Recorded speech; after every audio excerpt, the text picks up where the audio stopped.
जळगावच्या चाळीसगाव शहरात रात्रीतून त्या ठिकाणी रस्ता डांबरीकरण झाले, त्याचबरोबर नगरपालिकेच्या सार्वजनिक मालमत्तेला नुकसान पोहोचले। यासाठी आज शहर विकास आघाडीच्या माध्यमातून निवडणूक निर्णय अधिकाऱ्यांच्या दालनामध्ये खरं तर ठिय्या आंदोलन करण्यात आलं। त्या ठिकाणी आपण आक्रमक झाल्याचं पाहायला मिळालं। काय नेमका प्रकार होता?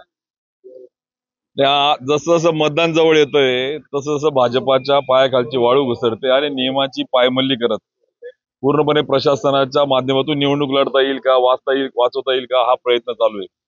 खरं तर 5 वर्ष आमदार राहून परत दुसऱ्या टर्मचे आता 6 वर्ष होऊन गेले। प्रशासकाचे कालावधीमध्ये पूर्ण आमदारांचं लोकप्रतिनिधी नियंत्रण असतं।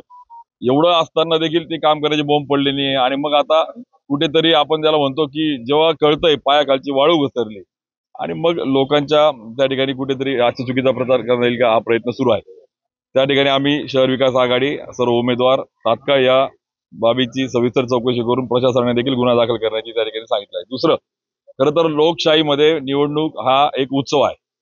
लोकशाहीच्या माध्यमातून निपक्षपातीपणे कुठल्याही दबावाला, दहशतीला, भीतीला बळी न पडता किंवा दुबार बोगस मतदान होता कामा नये याबाबतचं वारंवार आम्ही त्या ठिकाणी प्रशासनाला कळवतोय। पण दुर्दैवाने प्रशासन दबावामध्ये आहे। या ठिकाणी काही ग्रामीण भागातले काही मतदारांच्या नातेवाईकाचे जे मतदान नोंदवले आहे त्याची यादी आम्ही त्यांना आज दिली आणि असं एक जरी दुबार किंवा बोगस मतदान त्या ठिकाणी झालं तर याला सर्वस्वी जबाबदार प्रशासन असणार। प्रशासनाने देखील तात्काळ सीसीटीव्ही लावण्याच्या सूचना दिल्या आहेत आणि आम्ही सांगितलंय तर तुम्ही नाही करू शकत तर आम्हाला सांगा, आम्ही आमच्या कॅमेरा त्या ठिकाणी लावू, जेणेकरून मतदानावर त्या ठिकाणी अडचण येता कामा नाही, परंतु दुबार किंवा बोगस वोट होता कामा नाही।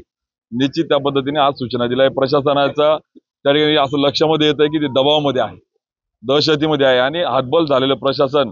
खरं तर पारदर्शी निवडणुका झाल्या पाहिजे। आज खेद याचा वाटतो की आज संविधान दिन आहे आणि संविधान दिनाच्या दिवशी संविधानाची पायमल्ली होताना आज चाळीसगावमध्ये आणि जिल्ह्यामध्ये दिसते आणि म्हणून याचा खेद त्या ठिकाणी वाटतो। अरे बाबांनो, 2 टर्म तुमच्या आता संपत आल्या, 4 वर्ष प्रशासक होते तेव्हा बोंब नाही पडले, आता काय विनाकारण तुम्ही त्या ठिकाणी शेवटचं आता राहिलंय। त्यामुळे लोकांचा जो काही कौल आहे, लोकशाहीचा जो काही त्या ठिकाणी आधी झाला तो मान्य केला पाहिजे। परंतु दुर्दैवाने भाजपा प्रशासनाच्या माध्यमातून पोलीस यंत्रणा याच्यातून निवडणूक लढवण्याचं त्या ठिकाणी कुठेतरी कटकारस्थान करतंय, बोगस वोटिंग करतायत, बोगस ID कार्ड छापतायत। त्याचा आम्ही प्रशासनाला आज जाब काही उदाहरणासह काही त्या ठिकाणी पुरावासह दिलेले आहे। आता खरं तर आपण म्हणतोय की प्रशासन त्या ठिकाणी दबावाखाली काम करतंय, कुणाच्या तरी आदेशाने काम करतंय। नेमकं कुणाच्या आदेशाने, कुणाच्या दबावाखाली? सत्ताधारी पक्षाच्या या ठिकाणी लोकप्रतिनिधींच्या दबावाखाली प्रशासन दिसतंय। कारण की 24 तास झाला नगरपालिकेच्या मालमत्तेचं त्या ठिकाणी प्रचंड मोठं नुकसान होतंय, लोकांच्या कराचा पैसा लुटला जातोय।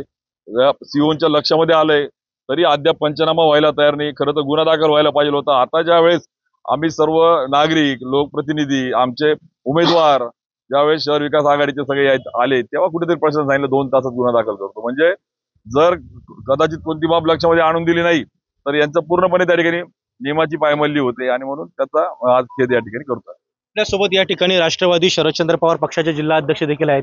बाबू, काय सांगाल, एकंदरीत आपण देखील त्या ठिकाणी आक्रमक झालेला होता, काय नेमका प्रकार होता?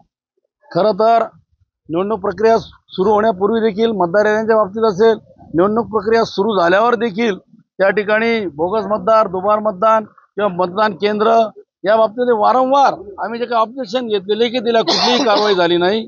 सत्ताधाऱ्यांनी सांगितल्याप्रमाणे त्या ठिकाणी सगळं काही घडतंय। प्रशासनातले अधिकारी प्रचंड दबावाखाली आहेत।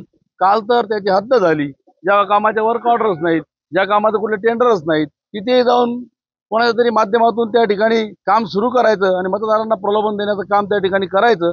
अशा पद्धतीनं पूर्णपणे कायद्याचा गैरवापर, कायद्याला कुठेही न घाबरता, प्रशासनाला न घाबरता, अगदी वन मॅन शो मी सांगेल, आम्ही सांगू तसं, असा प्रकार भारतीय जनता पार्टीच्या वतीने या ठिकाणी करण्यात येतोय। ते आम्ही अधिकाऱ्यांच्या लक्षात आणून दिलेलं आहे।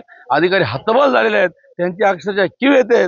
शेवटी कायदा आणि नियम मोठा आहे हे अधिकाऱ्यांना या ठिकाणी मान्य करावं लागलं, त्या पद्धतीने ते आता कारवाई करणार आहे।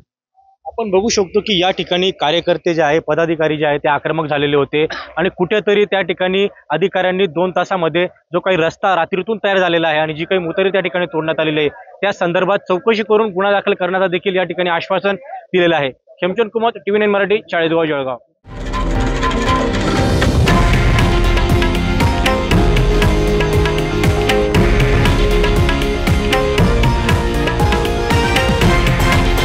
हे आहे देशातील नंबर 1 न्यूज नेटवर्क आणि आपण पाहत आहात TV9 मराठी, एकमेव